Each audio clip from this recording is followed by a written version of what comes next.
तो आज हम सीखेंगे एसटीएस पेज के बारे में। ये एक तरह की जेल इलेक्ट्रोफोरेसिस टेक्निक होती है। तो एसटीएस पेज की फुल फॉर्म होती है sodium dodecyl sulphate polyacrylamide gel electrophoresis. इसके अंदर हम क्या करते हैं, प्रोटीन को सेपरेट करते हैं उसके साइज़ के बेसिस पर।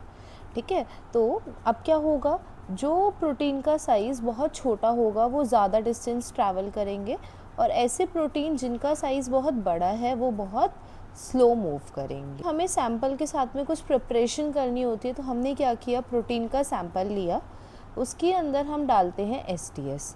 एसटीएस क्या करता है, जो प्रोटीन है, फॉर एग्जांपल ये एक प्रोटीन का क्वाटरनरी स्ट्रक्चर है, तो एसटीएस डालने से क्या होगा, ये थोड़ा सा ऐसे ओपन हो जाएगा, लेकिन कुछ कुछ जगह पे डाइसल्फाइड बॉन्ड्स ऐसे प्रेजेंट होते हैं। तो एसटीएस ने क्या किया, प्रोटीन को अनफोल्ड कर दिया और इस प्रोटीन को प्रोवाइड कर दिया नेगेटिव स्ट्रक्चर। नेक्स्ट हम डालते हैं beta mercapto ethanol. Beta mercapto ethanol क्या करता है, ये जो डाइसल्फाइड बॉन्ड्स देख रहे हो उनको ब्रेक कर देता है बीटा मरकेप्टो इथेनॉल। तो जो प्रोटीन है लीनियर शेप्ड हो जाता है। ठीक है, इसके बाद हम क्या करते हैं, जो भी हमारा जेल है, जेल पे हम प्रोटीन को रन करवाएंगे, प्लस हम क्या करते हैं, इसको कनेक्ट कर देते हैं चार्जेस के साथ। जैसे कि यहाँ पर मैंने डाला अपना प्रोटीन सैंपल, ये क्या करेगा, जेल पे फर्दर मूव करेगा, यहाँ पे मैं इसको इलेक्ट्रिसिटी प्रोवाइड करूँगी। इस साइड होता है एनोड, यहाँ पर होता है कैथोड। ये हमने कनेक्ट कर दिया विद बैटरी। ठीक है, तो तब हम इसमें इलेक्ट्रिसिटी सप्लाई करेंगे तो ये फर्दर प्रोटीन जो है हमारा मूव करेगा, और जो प्रोटीन का साइज़ बहुत छोटा होगा वो लार्जर डिस्टेंस ट्रैवल करेगा, और जिस प्रोटीन का साइज़ बड़ा होगा वो टॉप पर ही रहेगा, टॉप पर या फिर mid. It depends on the size only. आज जो हम जेल बनाते हैं उसकी दो लेयर्स होती है, एक होता है स्टैकिंग जेल, दूसरा होता है रिजॉल्विंग जेल।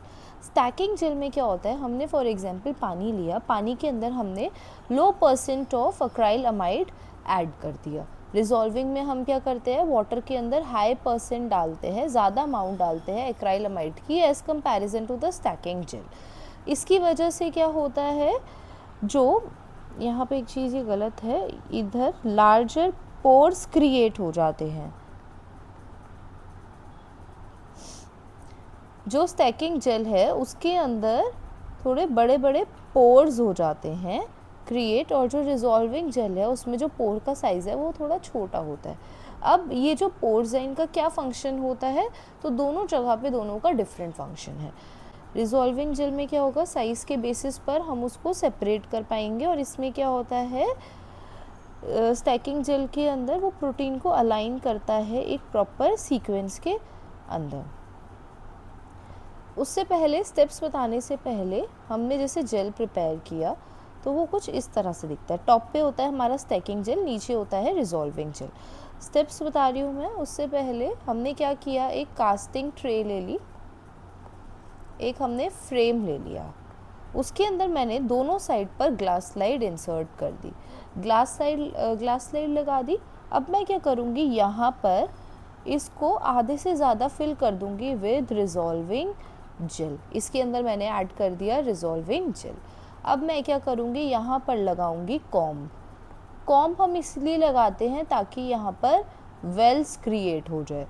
तो अब मैं साइड से पोर कर दूँगी स्टैकिंग जेल, इसको मैं सॉलिडिफाई होने दूँगी।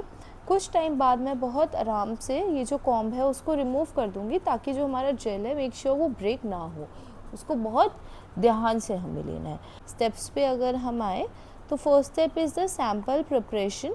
सैम्पल प्रिपरेशन के अंदर हम क्या करते हैं, जो सैम्पल है उसको हम कुछ बफर्स के साथ ट्रीट करवाते हैं। जैसे कि एक स्टार्टिंग में मैंने बताया एसटीएस है, वो क्या करता है, जो प्रोटीन है उसको अनफोल्ड कर देता है और नेगेटिवली चार्ज प्रोवाइड करता है, सो डैट कि जो प्रोटीन है वो सेपरेट हो on the basis of size.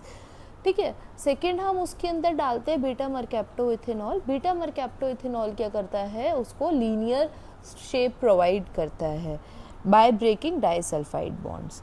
उसके बाद हम क्या करते हैं, हमने यहाँ पर अपना जेल प्रिपेयर कर लिया है, ऊपर है ये स्टैकिंग जेल, नीचे है resolving gel, it's looks like this. यहाँ पर ये वेल्स क्रिएट हो गए हैं।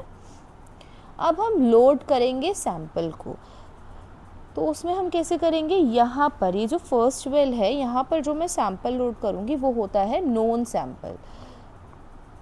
इस सैंपल की सीक्वेंस हमें पता है ऑलरेडी, ये हमने डेटाबेसेस से डिराइव करी है।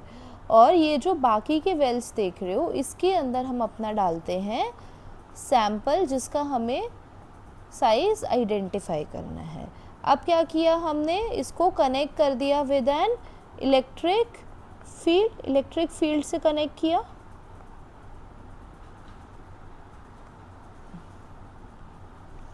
दैट इज योर, जो नेगेटिव साइड होता है वो है कैथोड और ये है एनोड।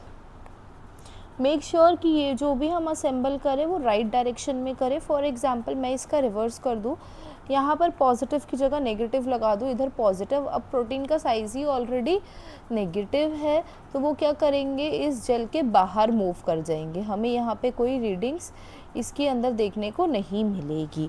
तो मेक श्योर तब भी हम इसको अरेंज करें तो राइट डायरेक्शन में करें। कैसे करना है, यहाँ जहाँ पे हमने सैंपल लोड करा उसको हम कनेक्ट करते हैं विद कैथोड और उसका जो अपोजिट साइड है उसको हम कनेक्ट करते हैं विद एनोड।